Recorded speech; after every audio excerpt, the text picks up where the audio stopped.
రాజకీయ నాయకుల నిర్లక్ష్యం ఒక్కొక్కసారి పక్క పార్టీ కలిసొచ్చేలా చేస్తాయి. అలాగే సొంత పార్టీ పరువు తీస్తాయి. ఇప్పుడు తెలుగుదేశం పార్టీలో తమ్ముళ్ళు ఇదే చేస్తున్నారట. వాస్తవానికి ఇప్పుడు ఒక రకంగా తెలుగుదేశం పార్టీ తీసుకున్న నిర్ణయాలు ఏదైనా సరే వైసీపీ మీద సింపతి పెరగకుండా ఉండేలా జాగ్రత్తలు తీసుకోవాలి. సింపతి పెరిగిందంటే భవిష్యత్తులో ఆ పార్టీకి చాలా ప్రమాదం. ఇప్పుడు అదే జరుగుతుంది అని చెప్తున్నారు కొంతమంది. క్షేత్రస్థాయిలో నాయకులు మాత్రం వాళ్ళ దారిలో వాళ్ళు వెళ్తుంటే, కొంతమంది మాత్రం వైసీపీ నాయకులు అవకాశం ఇస్తున్నారు, విమర్శించే అవకాశం, కూటమిని టార్గెట్ చేసే అవకాశం అనేది. ప్రధానంగా చూసుకుంటే కర్నూలు, తూర్పుగోదావరి, ప్రకాశం జిల్లా పరిధిలో టీడీపీ, జనసేన నాయకులు వ్యవహరించిన తీరుపై చంద్రబాబు అలాగే పవన్ కళ్యాణ్ కూడా సీరియస్ అయ్యారట. కర్నూలు జిల్లా నంద్యాలలో ఒక మహిళకు చెందిన చీనీ తోటలను ఆక్రమించేందుకు స్థానిక టీడీపీ నేతలు ప్రయత్నించారని విమర్శలున్నాయి.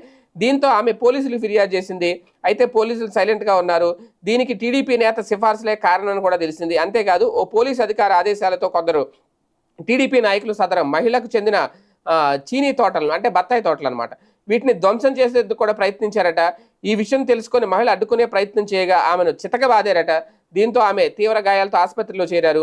ఈ ఘటనపై వైసీపీ నాయకులు ఆగ్రహం వ్యక్తం చేస్తూ నిరసన వ్యక్తం చేశారు. అంతేకాదు ఆ మహిళని ఓదార్చి తామున్నాము అంటూ భరోసా కల్పించారు. అలాగే తూర్పుగోదావరి జిల్లా పత్తిపాడు నియోజకవర్గం జనసేన నాయకుడు వరుపుల తమ్మయ్య బాబు ఓ మహిళా వైద్యాధికారిని దూషించారు.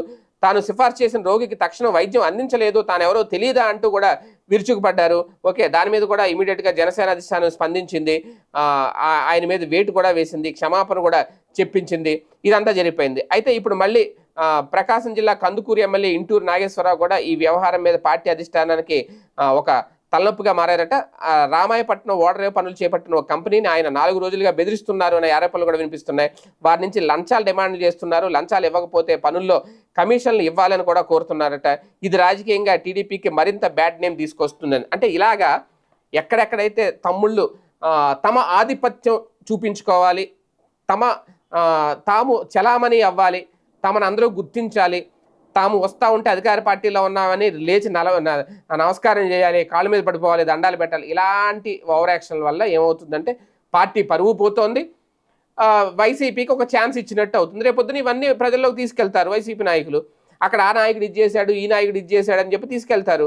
ఆ బాధితులు కూడా వైసీపీకి వెంట వస్తున్నారు. ఎందుకంటే ఎవరొకరికి సపోర్ట్ కావాలి, ఎవరొకరికి మద్దతు కావాలి కాబట్టి. అలాంటి వాళ్ళకి వైసీపీ కూడా అండగా నిలుస్తోంది. అంటే కూటమి ప్రభుత్వం చాలా క్రమశిక్షణగా ఉండాలి అని ఒక పక్క చెప్తున్నా సరే, కూటమిలో నాయకులు క్రమశిక్షణగా ఉండాలి అని చెప్తున్నా సరే, పవన్ కళ్యాణ్, చంద్రబాబు పెడచెవును పెడుతున్నారు.